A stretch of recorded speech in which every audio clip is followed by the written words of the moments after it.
Kurram Valley, once known for its breathtaking beauty and serene landscapes, is now tragically stained with blood and marred by violence. November 21st, 2024 marked a dark and unforgettable day in the history of Kurram. Over 45 Shia pilgrims who were on their way to a significant religious event were brutally massacred in a senseless act of violence.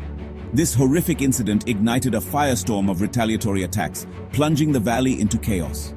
The death toll continues to rise, surpassing 64, with countless others injured and displaced.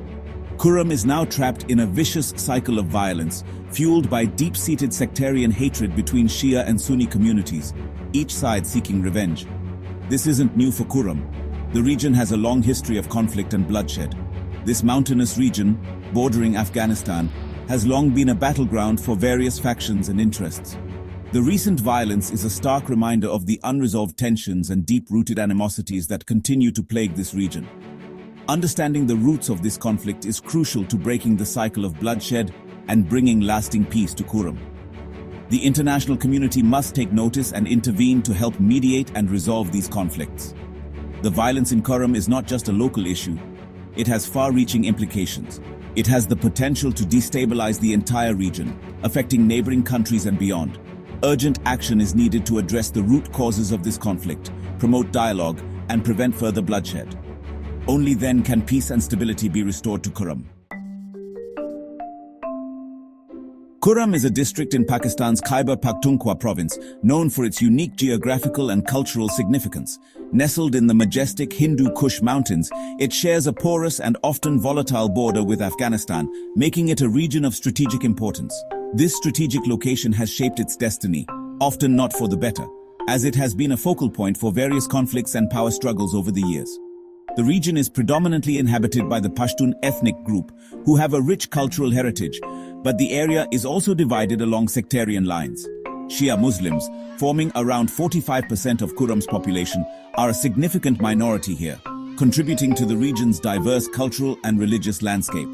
They are mainly concentrated in Upper Kurram, an area known for its picturesque landscapes and vibrant community life.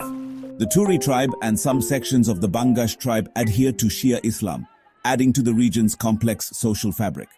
The remaining tribes, largely residing in lower and central Kurram, are predominantly Sunni, creating a distinct sectarian divide within the district. This geographic and demographic divide plays a crucial role in understanding the conflict, as it influences both social dynamics and political power structures. This divide is not just about religious beliefs. It also encompasses cultural practices, community leadership, and local governance. It intersects with historical power structures, tribal rivalries, and access to resources, making the situation even more intricate and multifaceted. Understanding these complexities is vital to grasping the depth of the Shia-Sunni conflict in Kurram, as well as the broader implications for peace and stability in the region. The roots of the Shia-Sunni conflict in Kurram are deep, entwined with the region's history. Land ownership patterns dating back to the British colonial era are central to this conflict. The Turi tribe, primarily Shia, were once the dominant landowners. However, over time, they lost control of significant landholdings, mainly to Sunni tribes. This shift in land ownership created resentment and fueled tensions. The loss of land translated into a loss of power and influence for the Shia Turi tribe. This historical grievance continues to cast a long shadow over Kurram. The competition for scarce resources, including land and water, exacerbates existing tensions. The wounds of the past continue to bleed into the present, making peace an elusive dream. Beyond historical grievances, the Pakistani government's failure to provide effective governance in Kurram has created a vacuum. Until 2018, Kurram was part of the federally administered tribal areas, or FATA. This meant it was governed by outdated colonial-era laws, ill-equipped to deal with modern-day challenges. This lack of effective governance bred lawlessness and empowered armed groups. The writ of the state remained weak, allowing sectarian tensions to simmer and erupt into violence. The absence of justice and accountability further deepened the divide between communities. The merger of FATA with Khyber Pakhtunkhwa province in 2018 promised better governance and development. However, the pace of change has been slow. The state needs to establish its authority, ensure justice, and provide basic services to win the trust of the people. Section 5. The Cold War's long shadow. The Cold War might seem like a distant memory, but its echoes continue to haunt Kurram. Three key developments during that era had a profound impact on the region's sectarian dynamics. Firstly, the Iranian Revolution in 1979 sent shockwaves across the Muslim world. It heightened the rivalry between Iran, a Shia theocracy, and Saudi Arabia, a Sunni monarchy. Both countries sought to increase their influence in the region, often by supporting their respective sects. This rivalry played out in Kurram, with Iran backing Shia groups and Saudi Arabia supporting Sunni factions. Section 6. The Afghan Nexus, fueling the fire. The Soviet invasion of Afghanistan in 1979 further complicated the situation. Pakistan, with US support, became a frontline state in the fight against the Soviets. Kurram, due to its proximity to the Afghan border, became a haven for Afghan refugees, mostly Sunni. This influx of refugees altered the demographic balance in Kurram. It also led to the proliferation of arms and the emergence of militant groups, often with external support. These groups exploited local tensions for their own ends, further fueling the Shia-Sunni conflict. Even after the Soviet withdrawal, the instability in Afghanistan continued to spill over into Kurram. The rise of the Taliban and later the Islamic State added another layer of complexity to the conflict. Section 7. Recent clashes and renewed fears.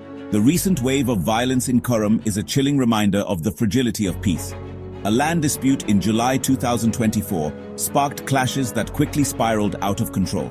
The massacre of Shia pilgrims in November 2024 marked a dangerous escalation. The resurgence of the Tehreek-e-Taliban Pakistan, TTP, and other militant groups has heightened fears.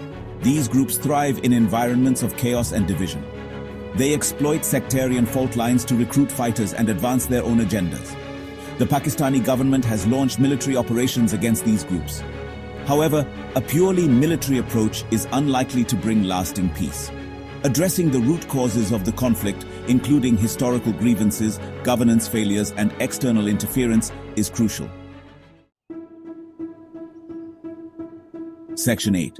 The fragile hope for peace. Despite the violence, glimmers of hope remain. Local elders and community leaders have made efforts to broker peace deals. In the past, such agreements have brought temporary lulls in fighting. However, these peace initiatives are often short-lived. They lack sustainable mechanisms for conflict resolution and often fail to address the underlying causes of violence. The Pakistani state needs to support and empower these local peace initiatives. It needs to create an environment conducive to dialogue and reconciliation. This includes providing security, ensuring justice, and promoting interfaith harmony. Section 9. The Way Forward, a call for action. The situation in Kurram demands urgent attention. The region has been plagued by conflict for years, leaving a trail of devastation in its wake. The cycle of violence benefits no one. It perpetuates a state of fear and instability, making it impossible for communities to thrive. It only brings death, destruction, and displacement. Families are torn apart, homes are reduced to rubble, and the future seems bleak.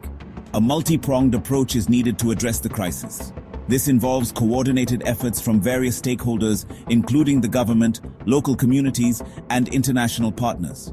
Firstly, the Pakistani government needs to establish its writ in the region. This means asserting control and ensuring that the rule of law is upheld. This involves strengthening law enforcement, ensuring justice for all communities, and disarming militias. Only then can a sense of security be restored. Secondly, addressing the socio-economic disparities between Shia and Sunni communities is crucial. These disparities have fueled much of the tension and conflict in the region. This includes providing equal opportunities for education, employment, and development. By investing in the future of all communities, we can build a foundation for lasting peace.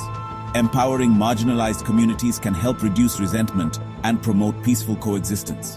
When people feel valued and heard, they are more likely to contribute positively to society. Thirdly, regional cooperation is essential. The issues in Kurram are not isolated. They are part of a larger regional dynamic. The porous border with Afghanistan allows for the movement of militants and weapons. This exacerbates the conflict and makes it harder to achieve peace. Pakistan needs to work with Afghanistan to address cross-border terrorism and promote stability in the region. Joint efforts can lead to more effective solutions and a safer environment for all. Finally, the international community has a role to play. Global support can amplify local efforts and provide the necessary resources for rebuilding. Supporting peace-building initiatives, providing humanitarian assistance, and holding perpetrators of violence accountable can contribute to a more peaceful future for Kurram. The international community's involvement is crucial for sustainable peace. The road to peace in Kurram will be long and arduous. It will require patience, perseverance, and a collective commitment to change. But it is a journey that must be taken. The resilience and determination of the people of Kurram are their greatest assets. The people of Kurram deserve to live in peace, free from fear and violence. They deserve a future where their children can grow up in safety and prosperity. The time for action is now. We must come together to build a brighter, more peaceful future for Kurram.